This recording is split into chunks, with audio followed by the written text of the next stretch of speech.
महाराष्ट्र विधानसभा चुनाव से पहले इलेक्शन कमीशन का एक्शन जारी है। चुनाव से पहले इलेक्शन कमीशन लगातार कैश जब्त कर रहा है। दूसरी तरफ बागियों को मनाने का सिलसिला भी पार्टियों के द्वारा जारी है। नामांकन समाप्त होने के बाद अब महायुति और महाविकास अघाड़ी, ये दोनों जो गठबंधन हैं, इन दोनों गठबंधन दलों के पसीने छूट रहे हैं। अब सवाल ये उठता है कि क्या बागी बिगाड़ेंगे सियासी गेम।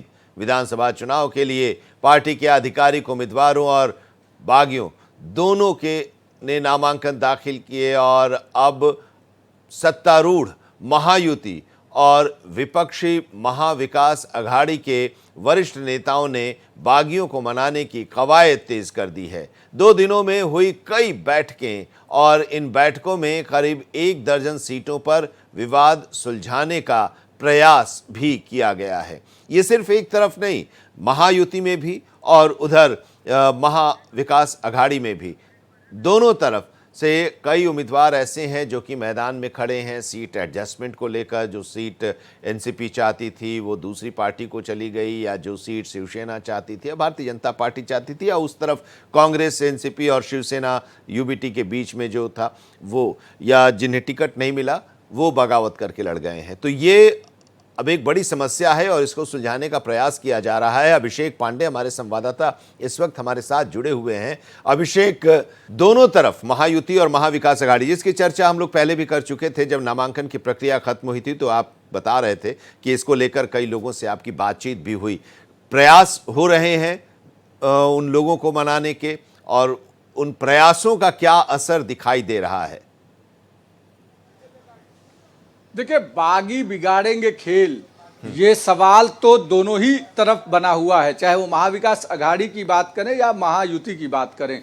लगातार बागियों को मनाने का सिलसिला शुरू है। हर पार्टी का प्रमुख नेता बागियों से संपर्क कर रहा है, उन्हें मनाने की कोशिश कर रहा है।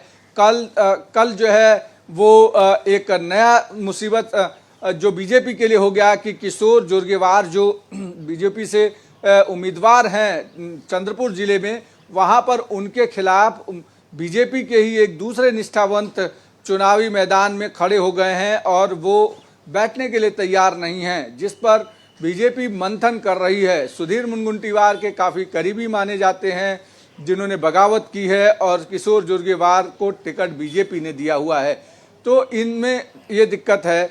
शिवाजी नगर, मानखुर्द, गोवंडी में जो बीजेपी ने साफ कर दिया है कि नवाब मलिक के खिलाफ वो रहेंगे और प्रचार में नहीं जाएंगे, बल्कि शिवसेना अगर अपना उम्मीदवार उतारती है तो उसके समर्थन में रहेंगे। वहीं माहिम विधानसभा की सबसे महत्वपूर्ण सीट जो है, राज ठाकरे के बेटे अमित ठाकरे वहां से चुनाव लड़ रहे हैं, वहां पर भी सीट अटक गई है राज ठाकरे के लिए। राज ठाकरे समर्थन मांग रहे हैं, लेकिन जो स्थानीय विधायक हैं शिवसेना शिंदे गुट से, सदा सरवणकर, उन्होंने साफ कर दिया है कि अगर बाला साहब ठाकरे होते तो उन्हें बैठने के लिए कभी नहीं कहते, मेरे ऊपर दबाव कभी नहीं बिठाते, क्योंकि परिवार से ज़्यादा वो कार्यकर्ता को निष्ठावंत कार्यकर्ता को मानते थे। लेकिन यहाँ पे उल्टा हो रहा है। वो कहीं ना कहीं इमोशनल करने की कोशिश की है इस पूरे मुद्दे को। तो निश्चित एक बड़ा समीकरण अलग अलग जगहों पर देखने को मिल रहा है। चुनौती साइना एनसी के सीट पर भी है। देखिए, साइना एनसी के सीट पर उस तरीके की चुनौती नहीं है, क्योंकि वहां पर शिंदे गुट ने अपना उम्मीदवार के तौर पर साइना एनसी को उतारा है। साइना एनसी बीजेपी से थी, लेकिन उन्हें पार्टी में शामिल कराया गया, फिर उन्हें उम्मीदवारी दी गई मुंबा देवी सीट से। जबकि मुंबा देवी से ऑलरेडी अमीन पटेल, जो तीसरी बार चुनावी मैदान में है, अमीन पटेल कद्दावर वहां पर कहे जाते हैं, बोहरा समाज के मुस्लिम हैं, वहां बिजनेसमैन कम्युनिटी ज्यादा है, तो इसलिए उम्मीद दोनों तरफ से ये है कि कितना जो है अमीन पटेल के समर्थन में लोग जाते हैं। और साइना एनसी को वहां से टिकट मिला। अतुल शाह वहां से उम्मीदवारी ठोक रहे थे बीजेपी से। अतुल शाह वहां पर कॉर्पोरेटर रह चुके हैं, एमएलए रह चुके हैं, तो अतुल शाह निश्चित तौर पर कितना पार्टी का साथ देते हैं ये भी देखना महत्वपूर्ण होगा। तो अलग अलग जगहों पे इस तरीके की चुनौतियां हैं। महाविकास अघाड़ी की अगर बात करें तो उधर का क्या सीन है? देखिए, महाविकास अघाड़ी में भी ठीक वैसी ही कंडीशन है, क्योंकि वहां पर भी स्थानीय जो कैंडिडेट्स हैं उनको कहीं न कहीं नज़रअंदाज करके बाहर के आयातित कैंडिडेट को लाया गया, जिसके कारण लोगों में गुस्सा है कि स्थानीय नेतृत्व तो नहीं मिल पा रहा है। तो एक बड़ी चुनौती महाविकास आघाड़ी के लिए है। और साथ ही साथ अब चाहे मराठवाड़ा की बात करें, विदर्भ की बात करें, कोंकण की बात करें, पश्चिम महाराष्ट्र की बात करें, मुंबई की बात करें, ये पूरा जो रीजन है 6, उन सारे रीजन में अलग अलग जगहों पर स्थानीय समस्याएं हैं। खास करके मराठवाड़ा में महाविकास आघाड़ी को ऐसा लग रहा है कि अगर मनोज जरांगे पाटिल समर्थन करते हैं, जो मराठा नेता के तौर पर इस समय क्रांतिकारी के तौर पर उभरे हैं, वहां पर आरक्षण के मुद्दे को लेकर अगर वो समर्थन करते हैं तो महाविकास आघाड़ी का मराठवाड़ा में परफॉर्मेंस अच्छा हो सकता है। लेकिन अब तक कुछ ऐसा नज़र नहीं आ रहा है और मनोज जरांगे पाटिल पिछले काफ़ी समय से पॉलिटिकल लाइन लेने लगे थे, इसलिए लोगों का विश्वास भी धीरे धीरे कम होने लगा है वहाँ पर। तो वो बीजेपी के लिए एज नज़र आ रहा है। आज की कंडीशन में अगर 50-50 पूरी सीट्स है तो उसमें कहीं न कहीं ये लग रहा है कि स्थानीय मुद्दों के साथ साथ राष्ट्रीय मुद्दों को भी आधार बनाया जाएगा। राहुल गांधी 6 तारीख को गारंटी कार्ड लॉन्च करेंगे मुंबई में, तो ऐसे में उम्मीद ये की जा रही है कि जो सरकार की योजनाएं हैं, चाहे वो लाडली बहना योजना हो या फिर जो सीनियर सिटीजन को एसटी में जो स्टेट ट्रांसपोर्ट की बसें हैं उसमें फ्री प्रवास का है, और तमाम सारी जो दूसरी योजनाएं हैं उसको सुपरसीड करके कुछ नया ले आकर के कहीं न कहीं लोगों को आकर्षित करने की जरूर कोशिश करेंगे। लेकिन अब तक चुनौती बड़ी है। आदित्य ठाकरे के सामने मिलिंद ने जो चुनौती पेश की है वो भी एक महत्वपूर्ण है, क्योंकि वहां पर एमएनएस ने संदीप देशपांडे को खड़ा करके त्रिकोणीय मुकाबला करने की कोशिश की है।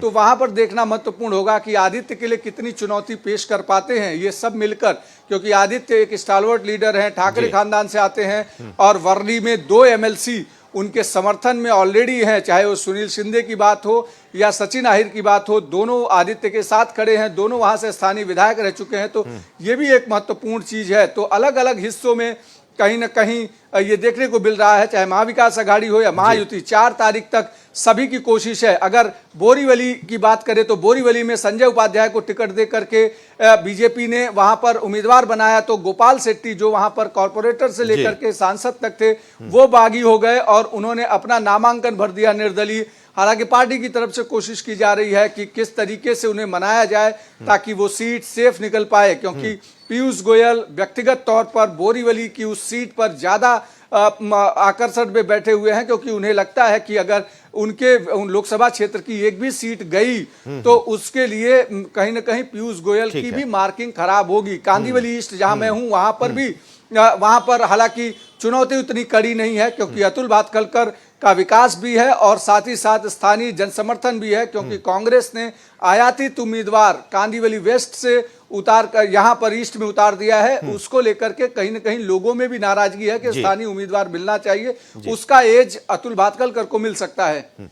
चलिए, अब इस पर आगे भी हम आपसे बातचीत करते रहेंगे, लेकिन अब ये तो साफ है कि महाराष्ट्र विधानसभा का ये जो चुनाव हो रहा है वो अपने रोचक मोड़ पर पहुंच चुका है। अब 4 तारीख का इंतजार करना है कि 4 तारीख तक ये महाविकास आघाड़ी और एमवीए अपने अपने बागियों को मना पाने में कितनी सफल होते हैं। बहुत बहुत शुक्रिया हमारे साथ जुड़ने के लिए और अभी तक की तस्वीर के बारे में विस्तार से बताने के लिए अभिषेक आपका।